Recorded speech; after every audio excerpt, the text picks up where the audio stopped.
premier conseil, ce serait apprenez à apprendre.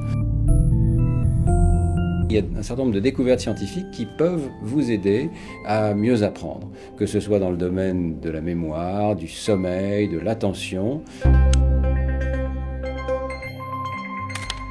Alors la première règle, c'est apprenez à faire attention. Apprenez à vous concentrer sur ce que vous essayez d'apprendre. Ne vous laissez pas distraire. Il y a un système dans votre cerveau qui s'appelle l'attention exécutive qui vous permet de sélectionner une ligne de pensée. Un exemple, l'apprentissage de la musique. Vous allez, pendant quelques minutes par jour, vous concentrer totalement sur cette activité. Et j'insiste sur le fait que ça doit être pratiqué tous les jours parce que tous ces apprentissages ne viennent pas en une seule fois. S'il y a une découverte vraiment fondamentale des sciences cognitives, c'est que il vaut mieux distribuer l'apprentissage que le regrouper en une seule fois. Si on a 2 heures d'apprentissage, il vaut mieux un quart d'heure pendant 8 jours qu'une seule fois 2 heures.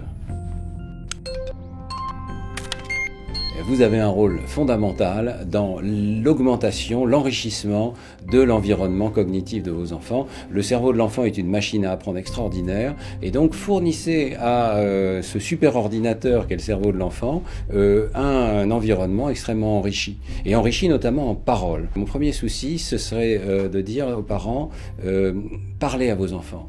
Ne soyez pas dans votre téléphone portable pendant une demi-heure alors que votre enfant, dans les transports en commun, regarde par la fenêtre et ne fait rien de particulier. Utilisez un vocabulaire de haut niveau, un vocabulaire qui le tire vers le haut, parce que c'est de ce dialogue avec les parents que l'enfant tirera le maximum de son potentiel dans le domaine du langage. Et bien sûr, c'est la même chose dans le domaine des mathématiques, de la physique, les jouets que vous allez lui donner, même s'ils sont parfois très simples, mais les challenges aussi que vous allez lui donner, fabriquer une tour de Kapla qui est plus haute que lui, c'est pour lui des occasions d'apprendre comment se comportent les objets, comment se comporte la physique et aussi comment se comportent les nombres, les ensembles, l'espace, tous ces concepts qui sont le fondement de la pyramide des mathématiques plus tard. Je dirais à un bébé, expérimente. On n'a pas de curiosité pour les choses qu'on connaît déjà, c'est rasoir. On n'a pas de curiosité pour les choses qui sont trop difficiles à apprendre. Il faut donc encourager cette curiosité naturelle de l'enfant qui va spontanément l'orienter vers ce qu'il est capable d'apprendre. Alors, deuxième conseil que je donnerais au bébé, c'est n'oublie pas de bien dormir, parce que pendant que tu dors, ou pendant que tu fais la sieste tout simplement, dans la journée, eh bien, ton cerveau continue de travailler et est en train de consolider les apprentissages qui précèdent, sans qu'il y ait eu rien d'autre à faire, juste parce que la qualité du sommeil est bonne.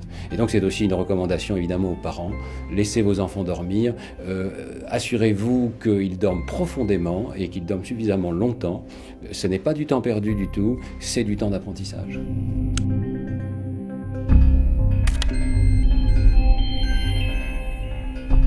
D'abord, arrivez à captiver l'attention des enfants. Vous devez canaliser leur attention vers ce que vous cherchez à enseigner. Ensuite, ne faites pas un cours magistral. On sait que ça n'est pas la meilleure manière d'enseigner. Faites un cours dans lequel il y a des périodes évidemment d'enseignement, et puis il y a des périodes de mise à l'épreuve. Vous questionnez les enfants. Tous les bons enseignants le savent déjà évidemment, mais c'est ça qui marche. Posez des questions, laissez les enfants répondre. Et alors, troisième conseil, acceptez les erreurs. L'erreur est une part absolument indispensable de l'apprentissage. Vos élèves feront forcément des erreurs. Ne soyez pas impatients, soyez comme un prof de musique qui sait parfaitement que la première fois le morceau n'est pas parfait, qu'il y aura des erreurs, mais que jour après jour la consolidation va se mettre en place. Donc soyez généreux dans ce que vous donnez aux enfants, mais soyez patients vis-à-vis de leurs erreurs. Et enfin, n'hésitez pas à répéter. C'est mon 4e pilier de l'apprentissage, la consolidation. Ça veut dire que tous les jours vous devez revenir sur ce qui a été fait par le passé, pas seulement d'ailleurs le cours de la semaine précédente, mais l'ensemble de l'année, parce que c'est avec des répétitions espacées dans le temps que la rétention en mémoire des enfants sera la meilleure.